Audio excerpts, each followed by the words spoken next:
So I do appreciate that this video will be a kind of a rehash of what I say a lot, or what I talk about a lot, especially over the last, I don't know, month or so, maybe longer, probably longer. And yes, it's the idea of environment versus, I don't know, your personal mentality, how much environment affects us. Yeah, I've been reading this Bertrand Russell, just to see what I'm looking at. There's just some kids over there or some shit. You can't even see them. But yeah, this Bertrand Russell book, The Conquest of Happiness, which talks about like basically how to be happy, the causes of unhappiness and stuff. Talks about envy, sin, shame. I'm not going to try to recall everything. But yeah, one of the main sources of unhappiness, he says, is boredom. Like we have so many machines to replace jobs, and how I guess a lot of jobs now are more tedious. They have less. Well, it doesn't say about how they're less available for ambition. It doesn't mention that, but I think that could be one of the factors. Yeah, mainly he talks generally about the causes of happiness being like family, the importance of family, and how it's declined now. He says one of the prime sources of happiness in one's life can quite easily be family, when you have a great respect and affinity with your parents, and vice versa. That can be one of the greatest sources of happiness. And he talks about how meaningful work, and he says the two main factors of meaningful work or good work are the availability to exercise your skill, and also, what was the other thing? I don't know what the other thing was, but yeah, feeling like you've done a lot of work and you're mastering it, the idea of mastering. I guess one of the main things I want to touch upon is how he talks about your environment. And I've got a fuckload of nuts around me. Woman, I need to think about what this was again, because I've forgotten. Right, I sort of remembered it, or I remember one of the main points, which will probably lead me on to what I want to say, and that's how he says that one of the main tenets of a happy life is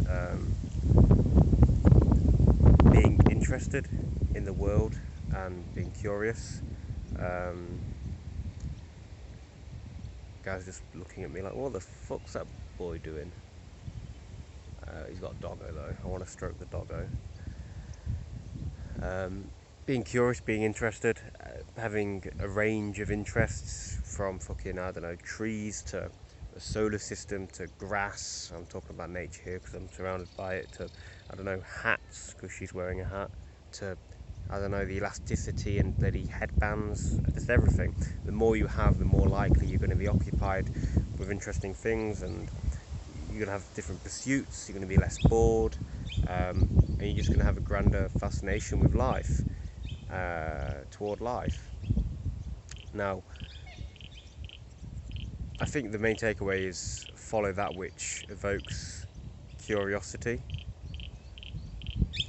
And if you're in an environment that doesn't evoke any curiosity in you, you have no interest in your surroundings, then I think we attribute, or I did attribute, and I think many of us do attribute too much value to the idea of, oh, it's in us, then it's our problem.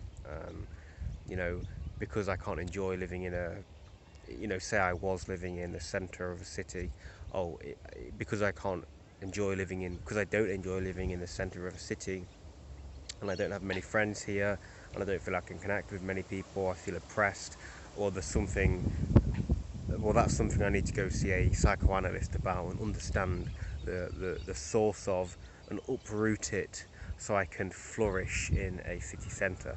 Even though nothing in the city centre really particularly interests me, and I feel pervaded daily by a sense of drudgery, well, I think we attribute too much value to that, and I think there's something to say about just get the fuck out of there. Like, you're not doing what you want to do. And yes, you could go to see a psychoanalyst, and I would agree with you if you were to say probably you will find the source of this discontent, and it probably goes back to, probably originates to something in childhood. Perhaps you most enjoyed as a child going for walks, or like I did, fuck me, when I was a kid, I guess going caravanning and going in the pine woods and onto the beach is what I remember enjoying a lot. What I enjoyed most doing on the beach was building dams to stop the tide, try to prevent the tide coming in, to resist the tide and redirect the flow of water and shit. And that might be why I have an affinity toward water.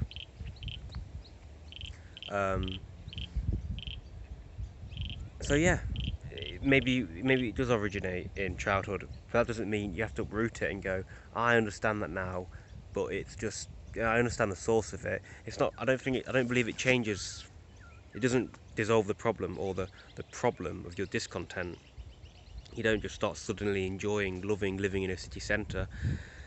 So yeah, I do believe that environment is just, massively affect us.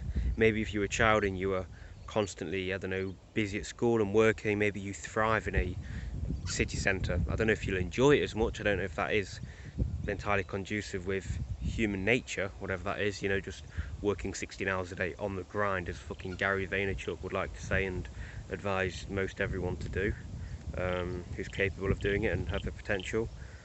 But I don't believe that is necessarily conducive with human nature. So yeah, I think there are more auspicious environments for different personalities, and I guess my takeaway would be that although I don't think going to live in a countryside or being a vagabond for an extended amount of time, I don't believe these things will just bring me a massive amount of happiness and solve my inner woes. But I definitely do believe that such environments, such a way of living, at least for now, at least for my current, constitution, I do believe they'd be more conducive to happiness, and I'd be able to I'd be more easily able to find happiness in these situations, and I think that's the main thing. And regarding a general sense of discontent or tedium in life, I think it is, there are base things that should be addressed. He talks a lot about comparison in his chapter Competition, how we are all making comparisons with one another. And one of the main things was how we never see anything in itself, but in its relation to other things, which to me was quite profound. And that was very, reminiscent. It sounded a lot like Kant in terms of the noumena, the thing in itself, and the phenomena, how we perceive it, and how we perceive it is generally in relation to others, which I thought was quite profound, as I've just said. We never see, let's say, our achievement in itself and as a reflection of our hard work, but we might see it as opposed to somebody who is earning a lot more money than us doing something that we perceive as easier, and thus we're not fully gratified or satisfied, should I say, in this promotion. I see this all the time. Well, I don't see it all the time, but it happens all the time in myself and probably in yourself as well. It just operates subconsciously, and that's mainly because of the environment in which we've been brought up. Social media, etc., etc., etc. You're very frequently around people. So yeah, I think that's one of the main things as well. And the idea of family, I never really considered that as a source of happiness, but I've never really, I guess I've never really had, and I think it's quite common. Well, I don't know, but it's just pure conjecture, but I don't think it's as common nowadays to have as close family ties as we did perhaps 100 or so years ago, when life was more rural. So maybe 200 years ago when life was more rural, etc. But now we spend more time on social media likely than we do conversing with family.